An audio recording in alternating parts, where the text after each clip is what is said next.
The remains of 9,000-year-old man-made structures lay at the bottom of Lake Huron, Michigan.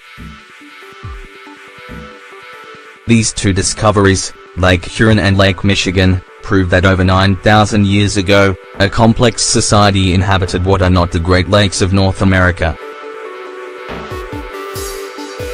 Recently, underwater scientists have discovered traces of what appear to be traces of human activity at the bottom of Lake Michigan when they found what seems to be a Stonehenge-like structure at the bottom of the lake.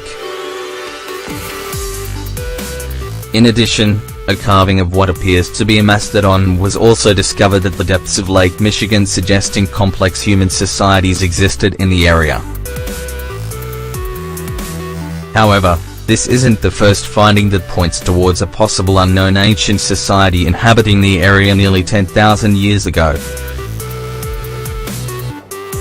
Interestingly, not long ago, underwater archaeologists also discovered traces of a similar ancient civilization believed to predate both the pyramids of Egypt and Stonehenge in England by several thousand years, when they found structures that point towards complex human activity at the bottom of Lake Huron, one of the 5 Great Lakes of North America. Numerous similar submerged ancient sites have been discovered in the last couple of decades. Moreover, scientists firmly believe that there are still countless ancient sites that were swallowed by rising water levels across the globe. The discovery made at the bottom of Lake Huron undoubtedly points towards a complex ancient society that no one suspected ever existed previously. The structures were identified as the research team used underwater sonar and remotely operated underwater vehicles with video cameras, which eventually allowed scientists to spot 2 parallel lines of stones which were 8 meters wide and 30 meters long.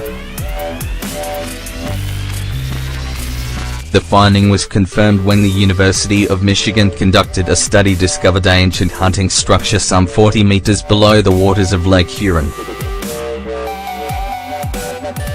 Researchers concluded that the structures are incredibly well preserved, mainly because of the calm conditions of the lake and their relative position offshore. The study documenting the discovery was published in the journal Proceedings of the National Academy of Sciences. According to several reports, divers identified a complex array of linear stone lanes and V-shaped structures along an underwater ridge.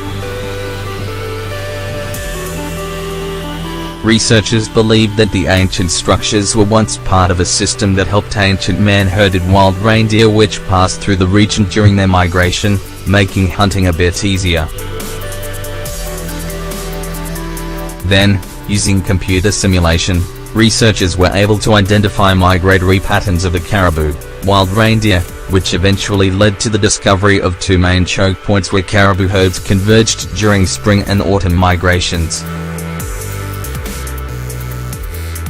"This is the first time we've identified structures like these on the lake bottom," said John O'Shea, curator of Great Lakes Archaeology in the Museum of Anthropology and professor in the Department of Anthropology.